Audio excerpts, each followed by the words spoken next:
So Keir Starmer. One of my friends thought his name was just Keir Starmer. She thought it was all one name. You know the name Keir? Yeah. He was actually named after Keir Hardie, who was the founding father of the Labour Party. And apparently in school people would bully him a little bit because his name was Keir. K for Keir. I've been dubbed Special K since I was born. Keir Starmer. Keir Starmer. Keir Starmer bin Laden. Keir Starmer. Yeah? K for Keir. Is someone living what we will call a risky lifestyle. And I don't care, I'm going to say it right now. The reason bleeding Starmer follows all these and sticks up for all these bleeding sex offenders is because he's won his bloody self. Yeah, the Magna Carta has been abolished and trampled all over by Keir Starmer. Is there a Starmerism? And he goes, I don't know. I just want to get things done. At which point, Vic, his wife, says, if you really want to get things done, Keir, could you order a takeaway because we haven't got any food? So, he is an ordinary bloke, but he's doing an extraordinary job. My mum and dad love donkeys. What are you going to do, Keir Starmer?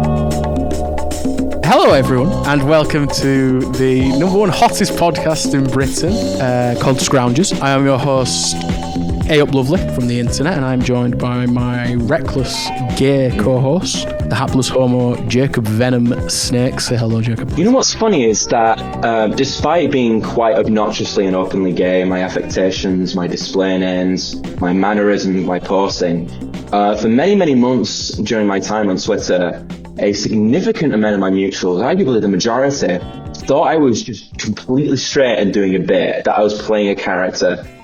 I don't know how they possibly fell for that. I really don't know. You look like the first result on Google Images when you search gay.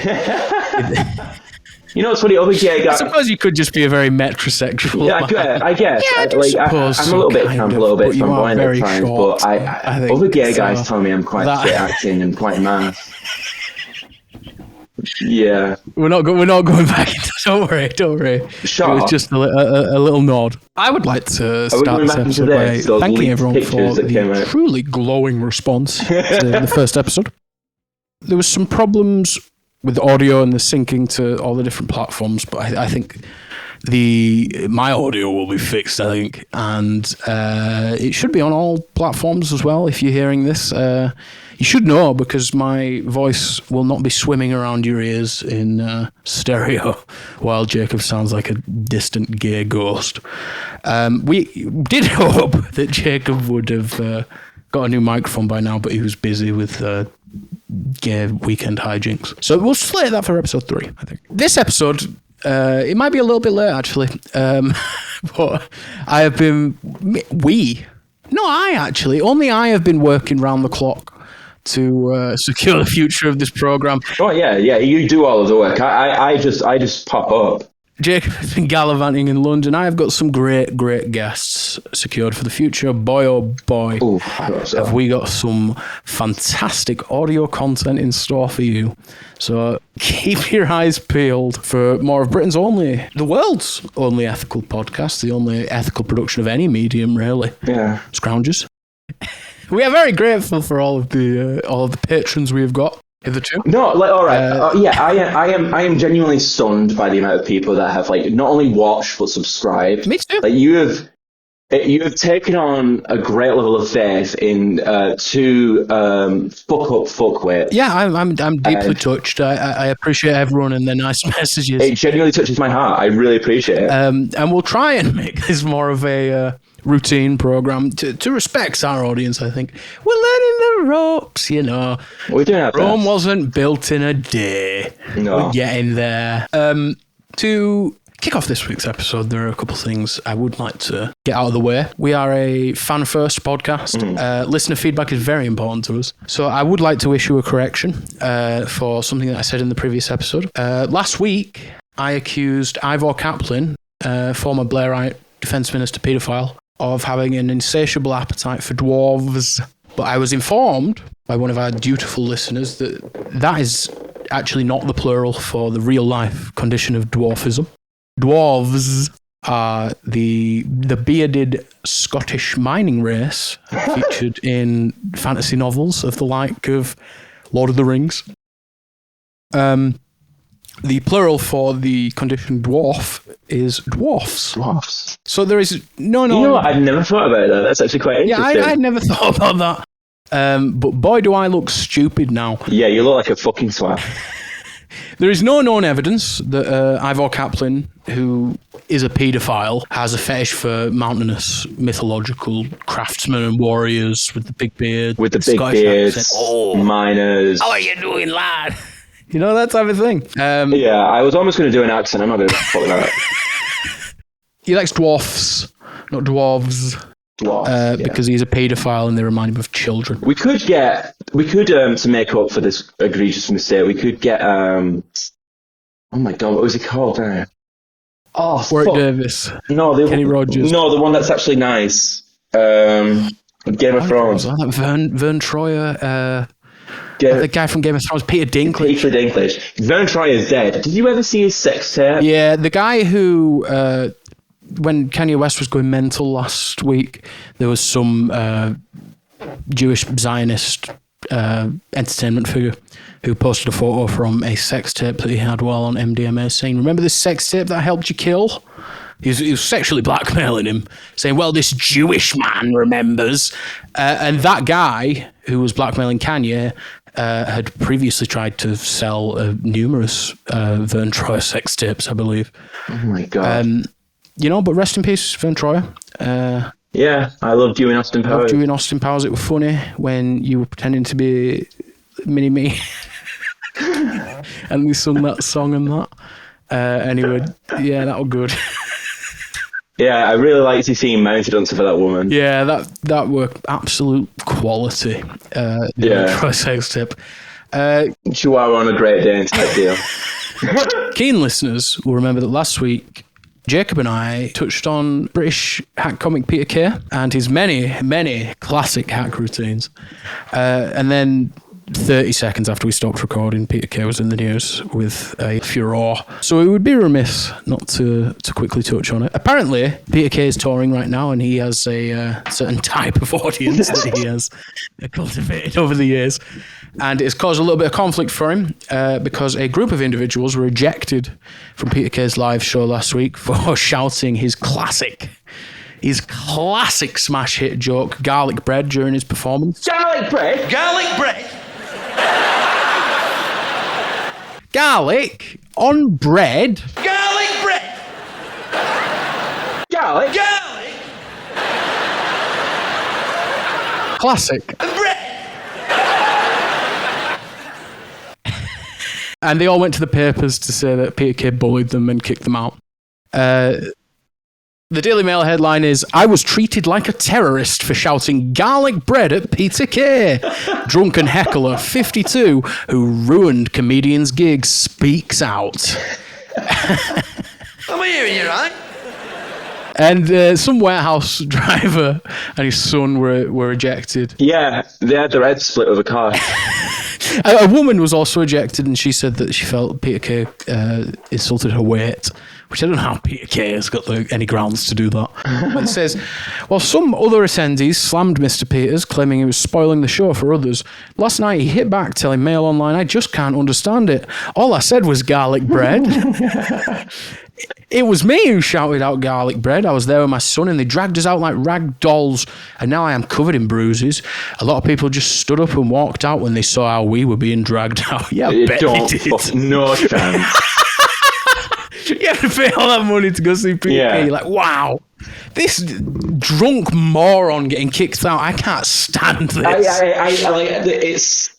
There's a certain type of like comic from varying qualities where it's like they will eventually have like a catchphrase, but they will also have a mainstream audience. So you're always going to get a certain type of thick as shit, like just drunk, obnoxious idiot fan that's like, oh, this will be funny if I say the iconic catchphrase everyone knows. The classic line. It's the same mentality as that sort of annoying kid in school who just like repeats the fucking bits that they've heard, thinks that like makes them natural comedians and funny, and oh, this will make me popular. It's a pathetic mentality, and I don't care if he said it once or 100 times. If it was the first time he said it, and then Peter Kay's like, because he was literally saying, drag him out by his fucking pubes, go on, rough rough him up and stuff like that. It wasn't just once. He says, in the first half of the show, I shouted out garlic bread and they zoomed the camera on me. And I put my thumbs up and I thought everything was okay. I got no warning or anything. People around us were all laughing. And then in the second half of the show, I said it again, garlic bread. And that's when the security guards came over to me and said, you are going to have to leave. Peter Kay doesn't like people shouting out. You get people like this who really think they're like, I wouldn't say it's parasocial, but it's like, oh, I'm on your level. We're like both jokers, aren't we? Like, you'll get this. This guy sounds like the most fucking clueless, hapless moron in the world. Like, what do you think's happening here? There's definitely cynical people who will try and make a ploy out of it, like after the fact. But there's some people who just have like a weird persecution complex where they don't realise they're not the centre of the fucking universe, and their shit fucking joke repetition doesn't care for shit. I wonder if they're trying to get a claim out of it because he keeps mentioning the bruises. But it is sometimes it is the tragedy of like, even if you're a good comic, if you're too successful for your own good, like you cultivate enough of like the wrong audience. Yeah. Some of those comics, I don't know how they even bother touring. Like if you're effectively a catchphrase comic, you just like, what's the point? Yeah, it must be awful for a certain point. Yeah. Like Stuart Lee doesn't have to put up with people going shill bottle, shit bottle, shill bottle, shit bottle. I bet he does. You know what? Yeah, probably. Like the ones that don't make the recordings, but I bet it's way slimmer. Yeah. He says, I said to the security guards, are you joking? As I thought they were going to warn me, but they stood me up, brought me to the stairs, which were dead steep. I still have massive bruises in my leg. I haven't been able to walk properly at work today. My arms are covered in them. Fuck off, you pussy. He says the police officers approached him when they left, and I said to the officers, we've just been thrown out brutally. I said, all I've done is shout garlic bread. If we'd done anything wrong, the police would have arrested us. I just can't understand it. All I said was garlic bread. That's my favourite joke of his. Fucking sad bastard. This is like one of those glimpses. You know when you meet someone or like find someone, you realise, oh, you do not have like sentience. You don't have an internal monologue. Like your favourite joke is like whatever jingles on the TV adverts that are running. It's like your idea of comedy is going, oh, confused. Someone says, oh, I'm confused. .com, fucking like literally tongue my foreskin. I fucking hate you. Can you imagine if they did arrest him for that? Just for being English. He should have been sent down. He should have been fucking sent down. Belmarsh. 5 years. That's 5-10 years in solitary for easily. In my mind. I don't know. I thought Starmer's Britain were cracking down on this stuff. Do you know when Malcolm X was thrown in solitary and he came out like a changed man and he went on this progression, this like this arc of like this sort of Islamic radicalism and African nationalism, and then sort of like evolves from that, continuing further and further, breaking away from this. If we throw these guys, the garlic bread aficionados and any sort of mouth breather, into solitary confinement for just even a few months, that's how we'll get British Lenin. Yeah, exactly. British Lenin. That's what we have to do. Is someone who has just never had a moment to themselves. They just need a few months of just complete blackness and silence to maybe generate, for once in their worthless shit lives, an original thought. I have always said that British Lenin is currently in the crowd at a Peter Kay gig. I've always thought that one day British Lenin would be in a green camouflage Adidas tracksuit top, talking to Eyup Lovely. I think you have too many skeletons in the closet for this to ever be a mass movement. No. That would be true. That would be true if I was doing mainstream politics. But the benefit of doing a sort of outside revolution, is that you can just kill everyone who knows your dirty past. Yeah, and we do plan to do that, I think. Oh, 100%. We've already worked up a list, haven't we, of people who need to fucking go. Yeah, the kill list. And I do suppose before we hit the main topics of the day, we should give you what I assume will become a recurring segment on this show, a little bit of pedo news. Last week, we were talking about Ivor Kaplan and the paedophile virus metastasizing through the Labour Party and indeed the government. But this week, Keir Starmer has, for inexplicable reasons, chosen to close down the only helpline for male survivors of sexual abuse to save all of £250,000 a year. Yeah, nothing. Now, Keir Starmer is a guy who has accepted £40,000 for designer clothes, £40,000 for Arsenal tickets and hospitality, $5,000 for Taylor Swift tickets for him and his wife on a separate night that she went with Wes Streeting. And Safeline is the only resource in the country for male victims of abuse. Last year, when the Archbishop of Canterbury resigned because he had been covering up noncing for 40 years or whatever, the usage of Safeline increased some 60+%. So this, what can you even say about this, right? It's like Keir Starmer is absolutely up to his knees in nonsense. Every single prolific sex offender in the history of this country, at least for the last 30, 40 years, has conveniently intersected with Keir Starmer's career somehow. What can I say something? Go on. What is it about sex of children that Keir Starmer finds so appealing? I have been trying to get to the bottom of this for many years. It's genuinely a really disturbing story, and I think years ago it's something that might have gotten a little more traction because it's just such a, on its face it seems pointlessly cruel and cheap, but then you think about it and this is like very obviously sinister. It's extremely sinister. What is £250,000 going to do? Government doesn't need £250,000. It's going to do absolutely fucking nothing other than eliminate a resource for victims. You can't even communicate that to a normal person. Like 1 pence is worth more to the average person than £250,000 to the British government. The intended effect and the effect are the same, which is that it's just going to prevent any survivors of sexual abuse or male survivors of sexual abuse from realising that they've been abused, or from reckoning or coming to terms with that. And any helpline, it would be sickening if it was just bog standard camera night austerity, but with Starmer's history, it is literally beyond words. Genuinely, Keir Starmer is just this android programmed to protect pedos in everything that he does.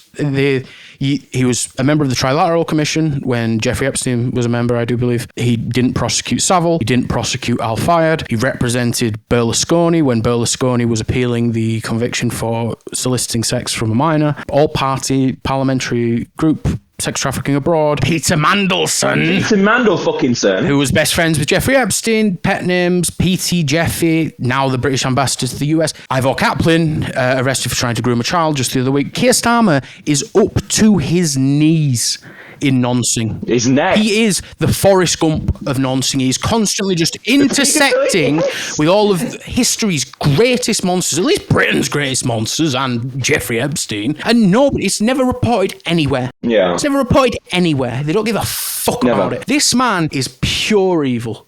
He is pure evil. And when he dies... Genuinely, for me, he is the grey man. Yeah. Like, I don't think he's sort of like, I'm trying to think, like, he's not like Savile or Mandelson or like Kevin Spacey type paedophilia, sexual abuse. He almost, like, I could be completely wrong and I'm willing to accept this. He strikes me as like almost well, I mean, not asexual, but in the sense that he has all of his extramarital affairs. Yeah. I just can't see him as having the pathology of wanting to rape a child, but he has absolutely no hesitation with defending and protecting those because he serves that ruling class. Yeah, absolutely. I mean, I sincerely, I don't think Keir Starmer is a paedophile. I think that he has his weird, strange relationship with his wife that involves a lot of infidelity. I think that's largely probably a power control thing. He seems like maybe he has some kind of OCD. Yeah. There's something wrong with him, He's an excessive shagger. Yeah. But at some point, I don't know when, I could never pin it down. I think at some point, Keir Starmer made a conscious decision that nothing really matters to him in pursuit of power, because there's no other explanation for a lot of these things. He covers his arse a lot, so there's a lot. He's conscious of these things, at least to me. I don't know if he is receiving directive or has received directive to do this, so much as it is an implicit thing, a wink, wink, nudge, nudge. I will do the right things, fingers in ears, eyes closed, look the other way, and get promoted upward until I am the administrator of this country, at which point everyone will hate me. And when Keir Starmer dies, there will genuinely be... No one will care. No one will give a shit. Street parties. There will be a nationwide celebration. People will literally shag his grave when he's burning in hell. And I hope it was worth it, Keir, you fucking horrible, fat, ugly wanker. I hope when he's finally booted out of office and when he's finally booted out of whatever fucking NATO gravy train that he gets next, I think I in those dark moments when he's by himself, when he's got his head in his hands, I hope that he thinks about whether it was worth it. I really hope he thinks about whether he got what he wanted. I think there'll be a moment where it's like, whether he dies through natural causes or yeah. He'll have this moment where it's like, as the DMT floods his brain and time slows down to infinity, he'll reckon with the unlimited evil that he's reaped from the world and that he's endorsed and supported and defended. And he'll have to sit with himself for every part of it. He'll have to just sit there for what feels like an eternity until he comes to some kind of acceptance awareness, and then blink, he's gone, he's dead. Yeah. But he will have to sit with that. Because he's clearly an alcoholic. I'm not being funny. His face is absolutely an alcoholic. Bloated. Rosacea, bloated. He's there used to be pictures of his office. There's always been there's always a bottle. Yeah. There's clearly something going on. He's still got that whiskey with Anthony Eden's lipstick on it. His family members, they can't be okay with everything that he's doing. No. So he's slowly just going to be ostracized from his wider family. He's clearly his wife. Yeah, it's like shit. Clearly his marriage is falling apart. Clearly his kids hate him. This is a man who is, once the power runs out, he is going to be miserable. And frankly, I hope that he listens to his gut and, does the honourable thing. Does the honourable thing for the sake of this country and all the people he has wronged. And like he would be hanged for what he did just with Israel alone. Yeah, well, I mean that is very much in line with what we're about to talk about with the Gaza refugee scheme, which the substance of this episode is going to be about Gaza and Ukraine. They sort of it's a symbiotic issue. You'll understand what I mean. They're very contrasting the way that he has approached both of these things. Last week in Parliament, Keir and the leader of the Tories, Kemi Badenoch. Yeah, ousted before the next election. Yeah, ousted before fucking Easter, I would imagine. They had a bit of a skirmish. There was a scheme set up under the Tories for Ukrainians to settle in the UK, and a Palestinian family applied through it, got declined, appealed, and the court said that they can come, and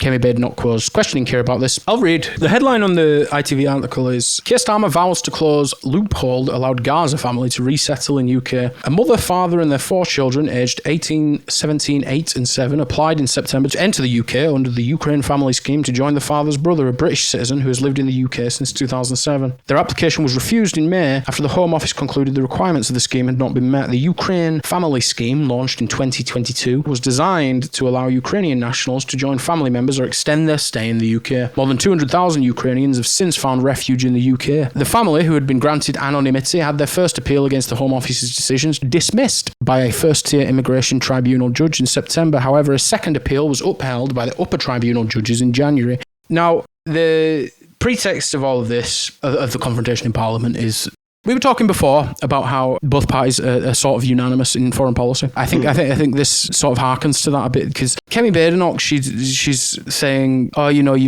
immigration is out of control. You look at what's happened here. A bloody Palestinian family coming instead of a gorgeous white Ukrainian family. But Keir Starmer's response is just literally, you are correct, but you haven't done your homework because the scheme came under the Tory government. And the entire media cover this as, epic clapback from Keir Starmer. Keir Starmer burns Kemi Badenoch with brutal clapback. You see, Mr. Baddy Butt, and I do say you have a lovely backside, and I would like to see you later. But the thing... All right, save that for your trash future guests. when you're on Trash Future, I think that will go down. No, not whatsoever, no. But the point being that the media, again, even the nominally left media, there's no pushback whatsoever to the fact that Keir Starmer he says that he wants to close this loophole. He wants Palestinian families to be unable to seek refuge in the UK. Yeah, basically, yeah. There's absolutely no pushback. Ukrainians can seek refuge in Britain, literally no matter what, but Palestinians under no circumstances are welcome. The situations are literally incomparable. Ukraine's at war with Russia. That'll be ended soon. Israel committed and is committing a Holocaust in Gaza, currently paused in inverted commas, but Israel is still basically just behaving with impunity. Neither is a great scenario to live under. One is objectively, definitively worse than the other, though. And the people in Palestine have suffered so greatly, and they've suffered modern genocidal barbarism unlike anyone in history, and they can all get fucked according to Keir. But what do you call it when white people have more rights than non-white people? Well, it's a term that sadly in this era, now that Walker's been slain, is now historically unpopular. Racism. Like actual racism. I would call it bloodthirsty white supremacy. And yes, that's a way to put it. Yeah, I think that is the correct way to put it. It's genocidal racism. I'm being perhaps daft a little bit, but I do truly believe that Keir Starmer is a full-blown white supremacist. I think absolutely. He might seem boring and managerial, but the substance of the way that he governs is guided by a three-pronged ideology, I think. White supremacy, which includes undying fealty to the white supremacist Zionist death cult. Yeah. Paedo immunity. And total subservience to the transatlantic order. He's dull Hitler, he's Le Cirque, Joseph Fritzl. He is history's greatest monster, and his greatest success in this country is convincing people, and maybe it'll even be his downfall, convincing people that he is some pathetic, hapless loser. He is much more nefarious than that. He's a delivery mechanism for whatever the next phase of descent into the end. He's a transitional thing, and he's very okay with being that. Absolutely. And there was an article to what extent he is a willing active agent and he understands his role, and to what extent he is being manipulated and pushed in certain directions. Like I'm not to what's the word to give him any leeway in terms of his crimes, to let him off for it. Like, he's fully aware and he's fully complicit. Yeah. I'm saying to what extent he thinks he's a major power player in history versus a fucking moron who is being manipulated by people smarter and stronger than him. Absolutely. But his thing is like when you look at like history, it's like most grotesque monsters. You're looking at fucking Hitler, Mussolini, or Ken Shapop. Any of these guys is that it's like, they would, like, in a sense, true believers, but, like, Keir Starmer, the great man, will just do it because that's what, in a sense, like Obama did, that's what empire demands of him. That's what the mob demands of him. There are some parallels between Keir Starmer and Mussolini as well. Although Mussolini in his early life was more left-wing than Keir Starmer was. It's sort of this ingratiating yourself with the left field of politics to then be more acquainted with how to destroy them, kind of. Yeah.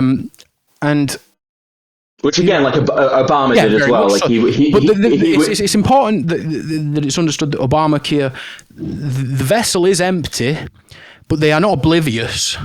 They are not automatic. This doesn't happen without their assent. They're not robots. They're aware. Yeah, indeed. So, but again, whether Keir remains or not, he is immaterial. He is a Labour have captured every organ of the British state with this ridiculous supermajority. You get rid of Keir, Wes Streeting's in the wings, and he'll deliver the exact same thing, just more insufferable. Yeah. There's nothing unique about him. He doesn't have any charisma. He doesn't have any juice. He doesn't have anything special. He is there as the vessel to contain this Pandora's box of fucking evil. Yeah, and the media will never ask him the big question, which is why did he tweet "just about to eat my poor mum out"? Why did Wes Street? Why did Wes Street tweet that? Post that? Why would he talk about that in a public domain? And why has there been no scrutiny of it? And why has he since deleted it? Like, there are a lot of questions to be asked about that. It's funny because I feel like this generation of like Labour politicians, and to an extent, I guess like Reform, because they're like fucking weirdos that have been pulled out from less professional avenues. But like the more establishment type Labour figures are so easy to rattle, and obviously you've proven. Like it's literally your claim to fame is how easy it is. I think I've had Wes Streeting. Not to denigrate your skill in how you can fucking really get under their skin. Like one of my favourites. Who was that fat guy? I can't remember what he's called. Was it Andy something? Where it's like saying, like someone was saying, like, my house has been attacked by like people with sledgehammers. And it says, grow up. They were just taking the mickey. Like, get over it. And he quote tweets and says like, I hope someone's taking the mickey when they smash your house up. And you're like, are you threatening me as an official member of parliament, saying I'm feeling quite scared right now because you're saying things that are frightening to me? I don't even remember what that guy's name is. Some Labour MP was talking about. There's so many of these fuckers. Yeah. Let me see. I'll Google some keywords. What the fuck is someone toilet rolled his house? Andrew Weston. It's on his Wikipedia. Andrew Weston. It's on his Wikipedia. This disgusting Labour MP guy. He claimed that someone attacked his house with a sledgehammer, and I said, "Oh, grow up, Andrew. You've probably just only taken the mickey." Yeah. And he went mental at me. But I've had Chris Bryant said he was calling the police on me. Wes Streeting's threatened to sue me endless amounts of times. They're all farting no shit. No one's happened to me. So I advise trying your hardest. I had Luke the Nuke Aircurse saying why are you so red and bloated and disgusting looking? And he replied saying it's because of what was it, neons or something like that? The fucking thing that they're building in the Saudi desert. Yeah, he's got that condition.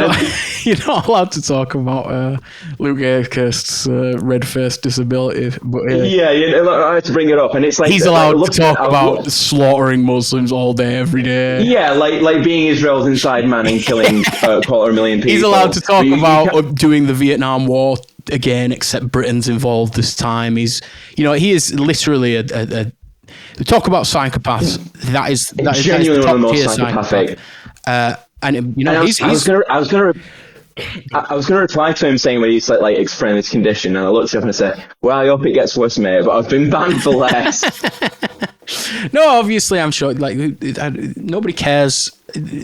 I have no qualm if you have Luke Aircurse's red-faced disability. I support you wholeheartedly, but Luke Aircurse specifically, he's a very red man, and he is also history's greatest monster. So he's worse because he's evil. Yeah, I can say what I want about him because he exists. Scientifically proven, when you're a bad evil person, your natural disabilities are massively exacerbated because it's God trying to kill you. Yeah, exactly. I mean, I'm no painting myself, but people. I have no issue with anyone's body image, with anyone being anywhere, any size, any type of frame. But I will still call Tom Watson a fat twat. Yeah, that's why you brought me on as the resident body fascist, so I can. But whether Keir Starmer remains in power or not it doesn't matter. It's immaterial because it's irrelevant. He's nothing. Whether it's Wes, whether it's him. Next election happens, Farage wins, he destroys both the Conservatives and Labour. They're ahead in every single poll by every single pollster. The plurality of polls are all projecting a straight it's reform shocking. majority. It's really shocking. The higher end he's reached a level of form supermajority, Labour and the Tories reduced to sub 90 seats. Nigel's going to finish the job for them. The soil is being fertilised by all these unbelievably evil Fabian Society psychopaths, and Nigel is going to finish the job and, plant the seeds. Nigel Farage, who is an actual black shirt, by the way. He is softened and, he's had the chat with MI6. He's got in line on a lot of issues, but he is an actual black shirt, Used to walk around school, singing Nazi youth songs. Yeah. And thanks a lot. We will. It was unthinkable, even 5 years ago, that we would ever have a Prime Minister Nigel Farage, and now it's bolted. Sir Nigel Farage, he's going to destroy the two-party system in Britain, and you know what? Fucking do it. Just do it. Just get it over with at this point. They are going to be voted in because people want to give a bloody nose to both the main parties. Yeah, well, I also want that. I don't support reform because they are the fucking Nazis. But maybe we need to break the spine of this country. Maybe we need to break its electoralism. Maybe we need all of the parties to just be utterly demolished because there's still too much. Despite both parties' historical popularity, there are still too many people who are kind of wedded to their viability and they're in some way the lesser evil. But I think even that illusion is being shattered among some of the diehards that I know. But I think what they're doing partly with the Labour Party and partly with the help of people who are aware in the party of this role, and that genuinely, again, to go back to him, the 2-time chance of Corbyn becoming PM, him getting elected as Prime Minister, that scared the fuck out of them. That really fucking scared them. And they do not want to even give that a cunt's hair of a chance. Like, never, ever. I mean, it's very interesting that, it's maddening, but I guess it is also interesting that 6 years, 5+ years since Corbyn was leader, he's in the news every single day. People weren't talking about Miliband a year after he resigned. No. And you even see it now in Nigel Farage's messaging. Nigel Farage is constantly talking about how the media have been asking Nigel Farage about the former Corbyn voter becoming a Nigel Farage voter, a Corbynite Labour to Nigel's Reform voter, because it is a contingent of younger people. They're asking him why, and he's very careful not to disparage Corbyn. Previously, even 6 months ago, 12 months ago, he would call him an outright Holocaust-denying anti-Semite, all of the names under the sun. But he's talking to the media saying, Corbyn's a populist. He was very Eurosceptic for a long time. He said it how it is. And Nigel is very careful not to disparage Corbyn. Of course, this is because Nigel Farage is his exact political model. He is very explicitly following the Trump 2016 blueprint kind of thing. Like Trump would entertain Bernie Sanders, Farage is now entertaining Corbyn a little bit. Yeah, they want to do that to sort of because there is a sort of anti-establishment vote that will go for anyone. I believe that's the exact terminology that he uses. He says that they are both anti-establishment, which is laughable with Nigel Farage, really. No, obviously, of course, but he has that appeal, and that's ultimately all that matters. Yeah. I mean, you can see that Nigel Farage is gearing up to become Prime Minister. Even today, he is saying Zelensky is not a dictator. Zelensky, he's a good man. Breaking with Trump or whatever. Clearly, Nigel Farage has had a sit down with MI6. This is not unnormal. Corbyn had many meetings with MI6 where they talked about their differences. And I assume that MI6 had the same meeting with Nigel Farage, and Nigel said, well, no, I believe everything you believe. And he'll become Prime Minister now. I think it's probably bolted. All of this leads into the final topic, which is Keir Starmer doing a poo and a wee in his pants out of being frozen out of the negotiations with Russia.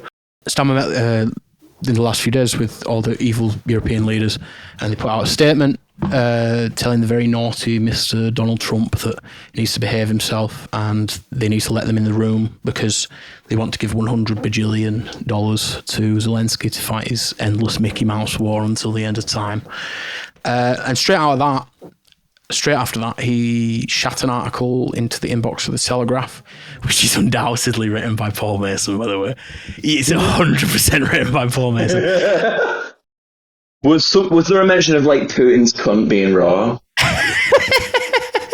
I have heard that disgraced Afghan veteran sex pest Labour MP Clive Lewis, when he writes in The Guardian, it's written by James Medway. But I was reading this Keir Starmer article, and it is very Paul Mason. It could be taken straight from his Substack. The headline is, Starmer: I am ready and willing to put British troops in Ukraine. Potentially putting Britons in harm's way is a huge responsibility, but we must be ready to do our bit for Europe. He says, we are facing a once-in-a-generation moment for the collective security of our continent. This is not only a question about the future of Ukraine, it is existential for Europe as a whole. Securing a lasting peace in Ukraine that safeguards its sovereignty for the long term is essential if we are to deter Putin from further aggression. To achieve it, Europe and the United States must work together closely, and I believe the UK can play a unique role in helping to make this happen. First, Europe must step up further to meet the demands of its own security. So I am heading to Paris with a very clear message for our European friends. We have got to show we are serious about our own defence and bearing our own burden. As European nations, we must increase our defence spending and take on a greater role in NATO. Russia is still waging war and Ukraine is still fighting for its freedom, which is why we must not relent in our effort to get the kit Ukrainians need for their fighters on the front line. While the fighting continues, we must put Ukraine in the strongest possible position ahead of any talks. I mean, are you meant to say that, by the way? He's kind of just giving the game away. Like, all of the European leaders have committed to giving endless amounts of money to Zelensky right now, obviously to strengthen his negotiating hand. Keir Starmer's just explicitly saying this is to strengthen his negotiating hand. It's probably not going to happen.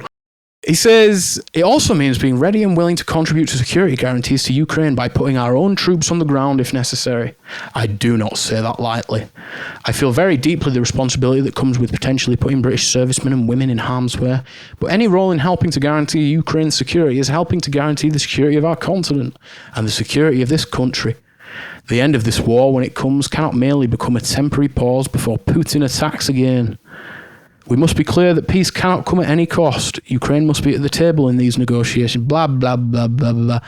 He says, while NATO membership might take time, we should continue to support Ukraine's irreversible path to joining the alliance, which is definitively not happening. No, absolutely not. Never. Long and the short of it is Keir is pretending that we're going to send troops to Ukraine, which we're not going to do.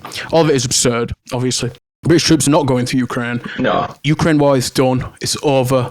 They're going to put down the weapons for worse terms than those negotiated 2 years ago when the talks were sabotaged by Boris Johnson. Yeah, by Boris, yeah. Directive of the US. Mark Rutte, the disgraced Dutch Prime Minister, now Secretary General of NATO, started saying Ukraine's not fucking joining NATO. I've never said that. And there's just all these videos of him saying, Ukraine will join NATO immediately. Like, obviously they've been stringing them along for God knows how long. It's amazing how many times since the start of the Cold War, since the end of World War II, that you will get a proxy force for the United States that is like, yeah, we'll join your side, we'll do your dirty work, and then surprise, surprise, the United States, the moment that proxy force loses its worth and value, gets fucking stabbed in the back. And it happens every single time without fail. Yeah. I mean, it happened to the Kurds like 5 fucking times. Absolutely. They keep fucking doing it over and over. It's like, we're going to do it to this, we're going to do it to you, we're going to use this, we're going to use you. Fell for it again and Fell for it again and what? They're covered in those fucking ribbons. What do you think Ukraine thinks is going to happen? They're not going to join the EU. They're not going to join NATO. It's more likely that Canada would join the EU than Ukraine. It's constitutionally absurd. Ukraine is a disaster. It was literally the poorest state of the post-USSR collapse. Yeah. I mean, it's just a disaster. All of the meddling that we do and it being a proxy battlefield for the West versus Russia. They're not joining the EU. They're not joining NATO. That's not going to happen. British troops are not going to Ukraine. The point here is incredibly transparent. Keir Rodney Starmer. He doesn't actually give a shit if he does have to send troops. I'm sure he gladly would. But he knows that he's not going to have to. He knows his goose is cooked. He knows he's finished. He knows that Ukraine saved Boris's hide for God knows how long by just becoming a Ukraine ultra, still is. And worst comes to worst, he thinks we'll put British troops down, we'll get those George Bush after 9/11 approval ratings by pretending that he was willing to commit to World War III at a moment's notice. Evidently, the British public love it when you say that you're willing to cause World War III, cause a nuclear holocaust. I am kind of shocked by how I'm not shocked. The fucking morons. The right wing have kind of loved it. I seen Tim Montgomery say, "I'm with Starmer," and Narendra Kaur said, "Guys, just admit Starmer is showing true leadership here." It's like, that's the Fell for It Again award. It's just too easy. They are not going to be a part of any fucking negotiations, and they'll do what they're told by America, because that's always been the case. I think there's a critical difference between the UK and the US in terms of how it approaches its foreign policy, and has done for many, many years. Yeah. The difference is that, like, as ideologically zealous and ridiculous as the United States can be, relatively speaking, despite their wanton destruction, they are kind of like rational actors. They don't have in the sense of like a delusion of like civilizational warfare or whatever. I mean, in the sense of like ideological, sure, the USSR versus capitalism, that kind of shit. They will believe that. But when it comes to these kinds of things of like more racial oriented, that's not really the case. Whereas with the UK has these two serious issues. The first one is that it still thinks of itself as this great empire and this great force. And the establishment, right down to its people, have never been able to get over the fact that it's now a 10th rate state. It's just nobody gives a fuck. You are nothing. You are not. Small country with a small country mentality. Yeah, exactly. And the issue is that it's like it wants this civilizational world-ending war, this fucking Warhammer 40k existence with Russia, with China, with the barbaric Asiatic hordes. It wants this. It wants this final conflict, and it feels like it can lead that. It can be the head of that, and prove itself that yes, we deserve to be the empire at the head of the empire once again because we were there leading the fucking spear charge, just fucking the point of the sword. And there's this weird level of zealotry that goes through our politics, that goes through our media, that even with like Biden or anything like that, just doesn't exist in the United States. Yeah. No, I agree wholeheartedly with everything you just said. I think there is a distinction, I think, that is largely characterised by the fact that this country can't get over the fact that it can't get over its increasing irrelevance. We have nukes. I guess that's a big thing. There is something to be said about the historical place of Britain, of the United Kingdom, but that's kind of romantic, airy-fairy. In the real world, we are kind of a small country mentality. Can't get over it. The electorate can't get over it, and as a consequence, none of the politicians can get over it. It's ridiculous how easy we got away with it. When you think about empires going back millennia, the collapse is violent and ugly. Impoverishing and immiserating. But with the UK, we got the privilege and the benefit of essentially being bought out. The United States took our empire off us, and all of the ill-gotten gains of empire we got to redistribute through, into a welfare state, the NHS, all of these things.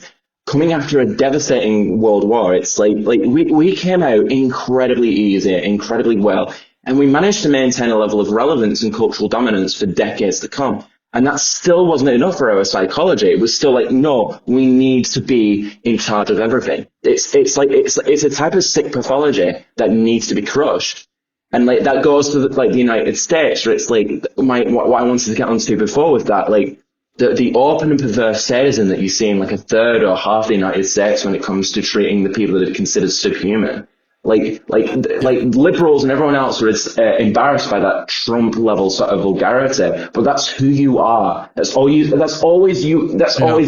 You've always been that way.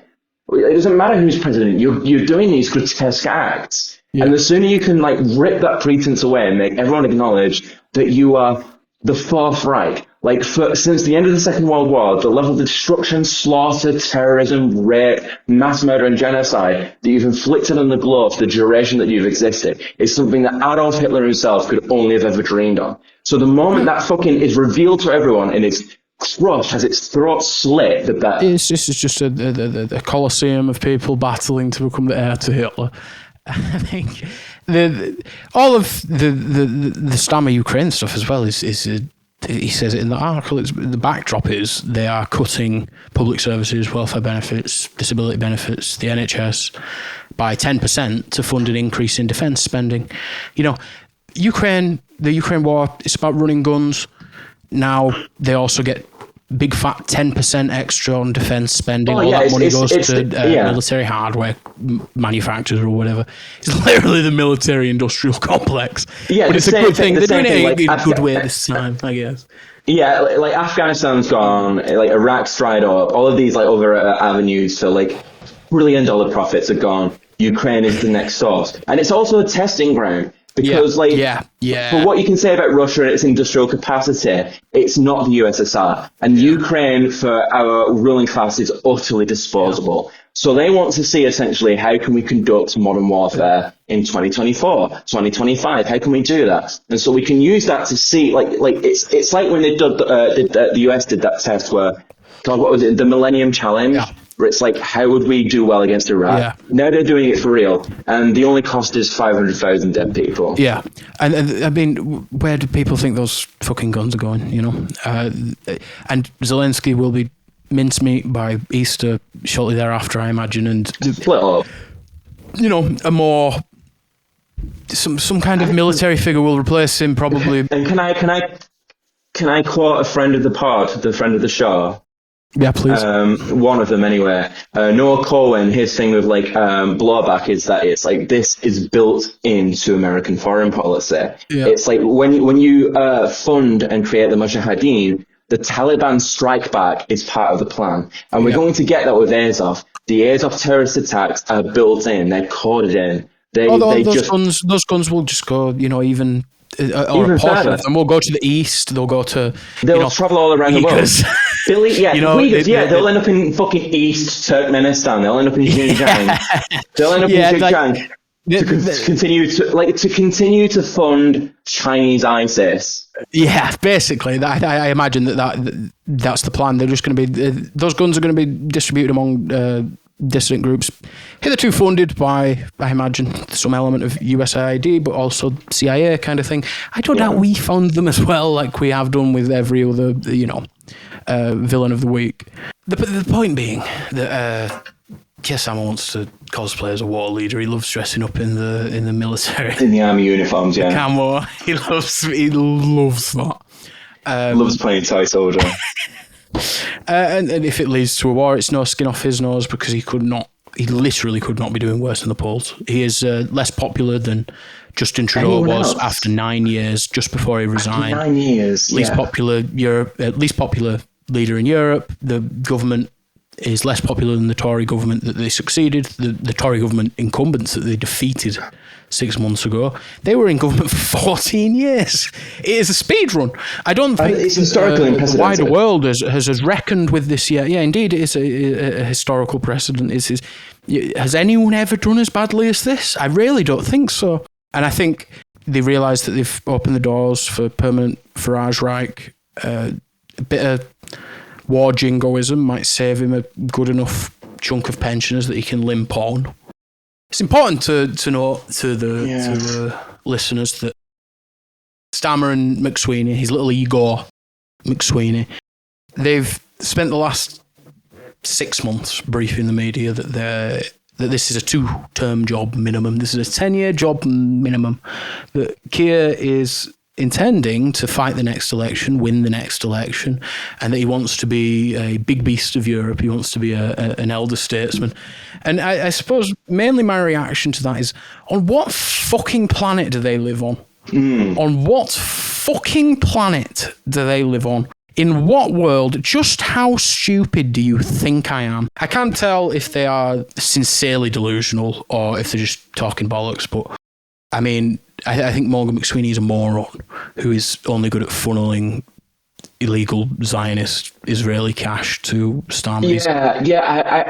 I think something. I think about this thing often, where it's like, as a consequence of the type of political economy we have, is that it leads to a degeneration of the political state. Yeah. And so each generation, what you get is like more moronic and stunted and vacuous than the last. I mean, so they might seem canny and cunning now because they have no real competition. But like 20, 30, 40 years ago, they would have been eaten alive in the first few seconds. Absolutely. And I just, literally, Morgan McSweeney is good for one thing, and that was funneling American Israeli money through a slush fund to back a shadow campaign to get rid of Jeremy Corbyn that culminated in Keir Starmer immediately winning the leadership. And I have to assume that this kind of Ukraine intervention by Keir Starmer is the consequence of Morgan McSweeney asking ChatGPT, how did Boris Johnson last as long as he did? Or you thought, but that's not even entirely unrealistic. Like, there's a good chance they actually did that. Asking ChatGPT, how could an unpopular executive salvage his reputation without doing anything that's good? I think it's like fucking politics 101, stir up patriotism, jingoism, countries at war, buy British. Britain is in the long shadow of World War II. We can't stop thinking about World War II. Yeah, but I maybe I'm wrong, because it's like it's all anecdotal or whatever, and you can sort of like read polls and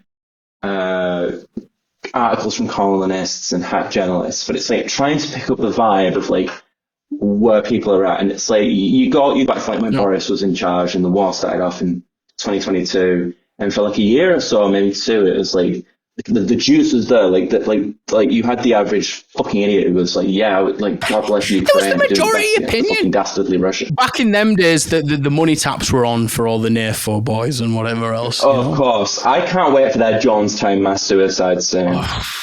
I believe at least a big chunk of them are not real people, at least. Oh no, there's definitely a bot complex going on. But there are these people who have fallen for it. It's trolls trolling trolls. Yes, I really hope so, because the idea of them even having hundreds, like just like 500,000 people across the entire planet, like really upsets me. Like I jokingly, just offhandedly said on Twitter once that I knew Alexander Dugan. And I had all these people replying to me for literally fucking weeks. They randomly blob onto us. Freaks. Yes, I still to this day get messages from them just constantly.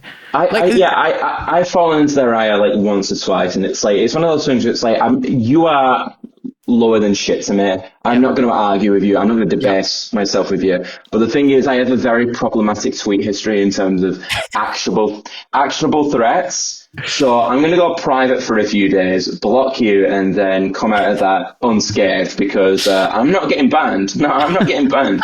I'm not letting you get me for a drunken suicide threat in August 2023. That's not happening.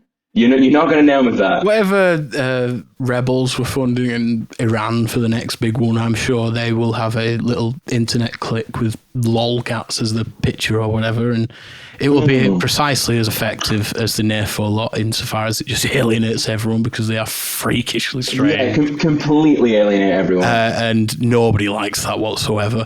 It reached this point where it was like you got these NAFO guys with the fucking Doge or whatever, that stupid rhino, where it's like some of them were like in bondage gear, or like it was reaching like weird levels of sexual perversion. I know. Did you find? What I don't like is these people telling me that I can't criticise the fact that I have to. Do you know? I am a benefits claimant in Britain, and straight out of my money, I have to fund this fucking ridiculous Mickey Mouse war in Ukraine. And Zelensky comes over here every 2 months and says, "You need to turn off your eating. You need to you need to have a smaller garden because I need more missiles." How about fuck off? How about you keep your fucking hands out of my fucking wallet? Like, wait, in what world am I fucking expected to fund your endless fucking war machine? Like, it's fucking crazy. And from 2022 until 2023 or something, it was a monolith of opinion. You literally couldn't say a word against Ukraine because they were the noble. They were fighting the Holy Crusade against the Asiatic hordes. Yeah, genuinely, it was treated as a religious conflict. Yeah. Like it reached a point of mass hysteria, and like we all remember, it's like, oh no, that's not a white Russian, it's a white Ukrainian that you ordered from the bar, and it's like, yeah, I fucking bet it is. Does he come with a Sonnenrad and a swastika? And I'm gonna for future reference, I'll clarify my position to the audience or whatever. Is that it is ultimately a very I don't know where to start with this because it is a quite complex position to articulate. It's like there's more important things going on, is my position. Yeah, the issue is it's like through agitation through NATO and these like separatists in Ukraine, you in the Donbass, and then you have the Euromaidan, where thanks to the US State Department, they specifically selected and empowered the Azov right sector, those guys, like actual neo-Nazis, and they put them in positions of power. To exacerbate this like insane, ridiculous nationalist conflict. The vast majority of Ukrainians volunteered to fight with the USSR in the Second World War, but there was a freak minority that volunteered with the Banderites, the Nazis, the Nazi collaborators, and when they lost, they fled mainly to Canada and a little bit to sort of like, the normal. Canada is absolutely fucked for this. Fucking Canada is absolutely up to its knees in this. It's shocking. It's really shocking, and they've completely accepted them. And we can get onto that in a second. But it's just sort of like they've got enough of a diaspora there that like politicians will cater to them. Yeah. But it suits because even things like Russia is like modern, like post-Soviet Russia wants the burgers, it wants the jeans, but it was rejected. It wasn't allowed into NATO. It wasn't, speed run through. And so, because I guess they probably always needed an outsider to keep the war machine going. Yeah. But it's like they ostracize them. And so what you expect, like you put this nation, you are genuinely raping its economy, you're raping its infrastructure, you're raping its culture. Like the and for what? And for what? They won. And now what? They utterly defeated NATO. Russia could presumably just continue this war until the end of time, until Ukraine doesn't exist. They've just run out of people. Ukraine is extending the draft to 40-plus-year-olds. Yeah, I've seen like 50-year-old men conscripted. Yeah, like cannon fodder, and an entire generation rinsing through them. And there are people who might suggest that Russia should just decline any kind of peace arrangement because they are winning and they can win. I would advise all readers, if you can, just Google map of the world and look at the size of Russia and then look at the size of Ukraine and then have a long, hard think about which one of those would win in a conflict. And I think that's been my position since the start, mostly. Maybe even the history of those two countries and which one, has like Ukraine literally gave up its nuclear weapons. Yeah, Russia didn't. Like this isn't a moral fucking position we're trying to stake out here. We're talking purely practical. Yeah, I mean, look, it's terrible that that Russians are dying. I think it's appalling. I think it is a moral atrocity that this was. Forced to continue for God knows how long more, 2 years more. It was an unwinnable war for no just cause. And we could have ended it 2 years ago if they didn't fucking send Boris down to completely sabotage any kind of peace arrangement. And now the Ukrainians will pay, Zelensky will be killed, and what happens? Ukraine will descend into chaos, I'm sure, or maybe just boring autocracy. I'm sure of which they already live in. I mean, that was the thing. Like we go back to Euromaidan, and it's like it culminates in this point of like you have the separatist conflicts that eventually reaches on my fucking birthday, Putin invading Ukraine. And I will admit to the listeners, I'll fucking crow here.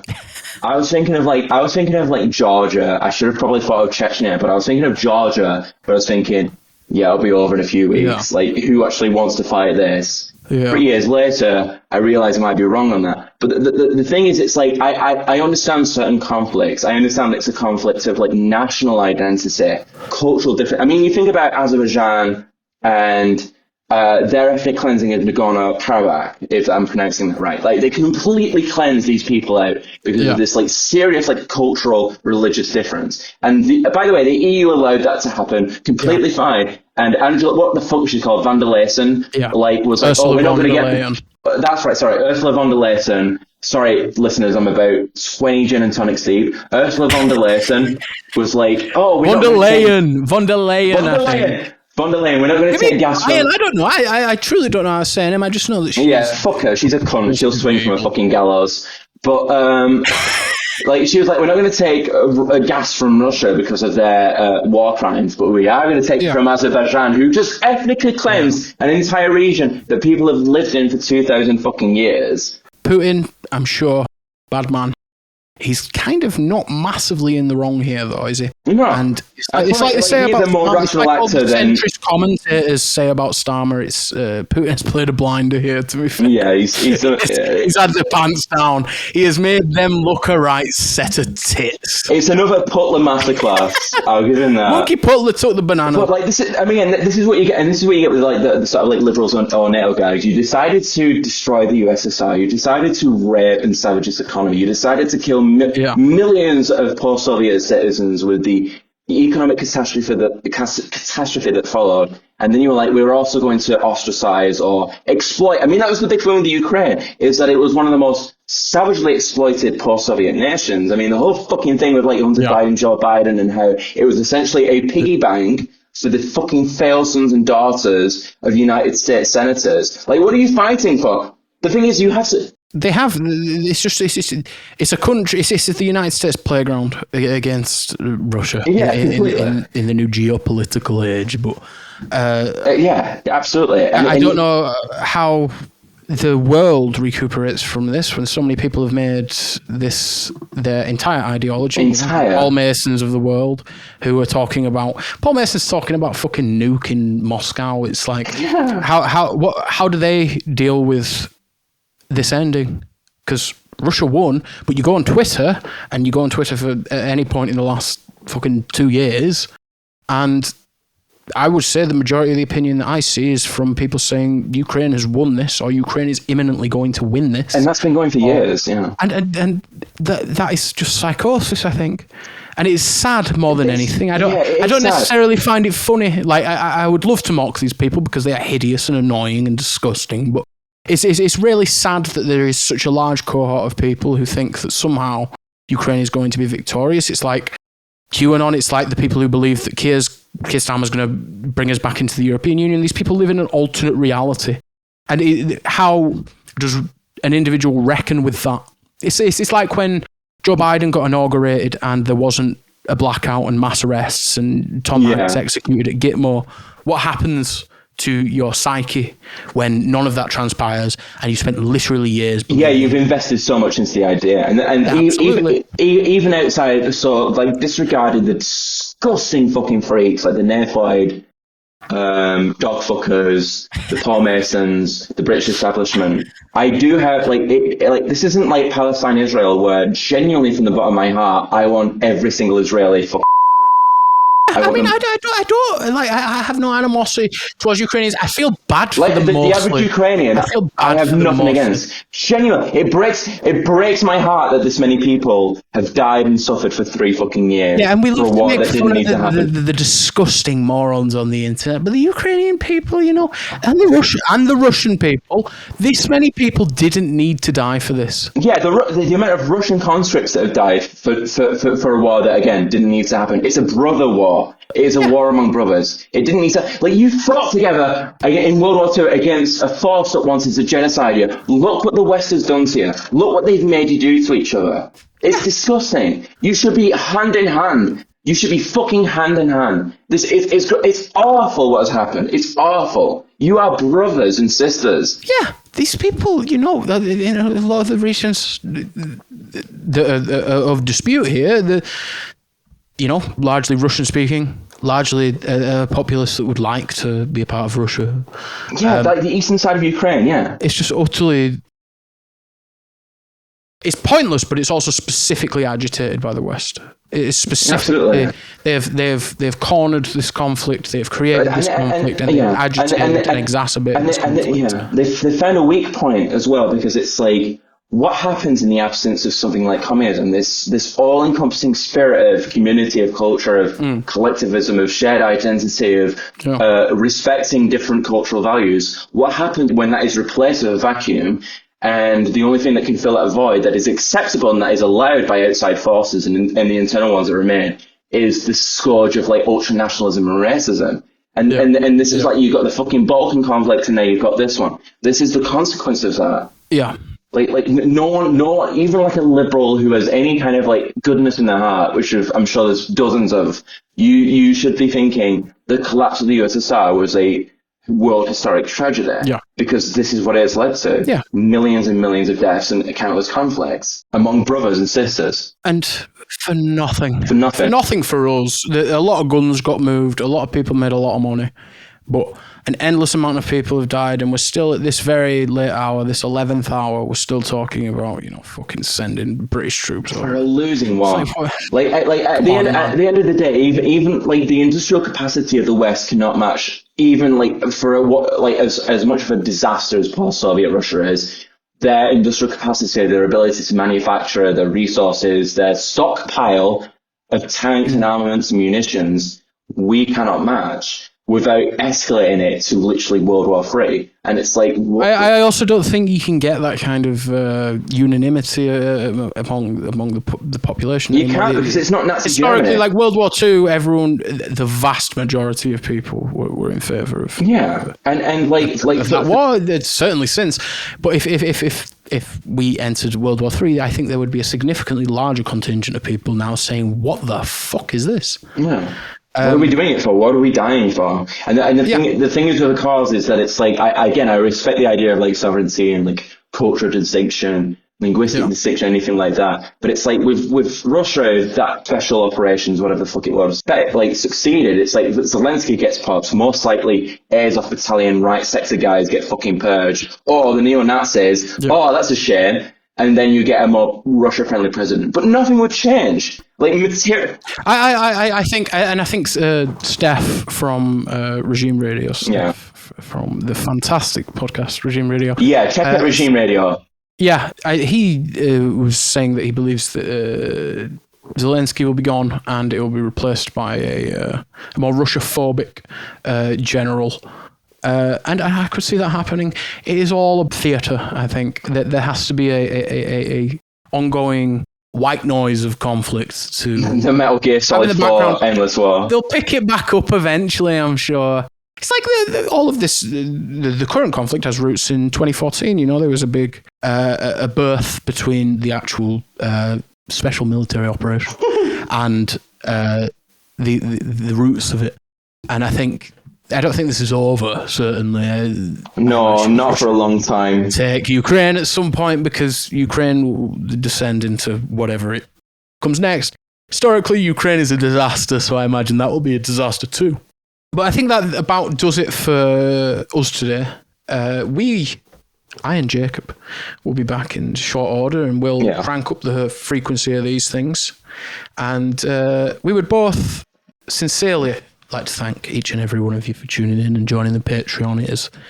It's touched us both deeply. Absolutely, it is genuinely touched us both. So cheers, everyone. Thanks for listening. Thank you very much. We'll see you next time. The most worrying thing is that we don't know what a Corbyn government means for the British Jewish community.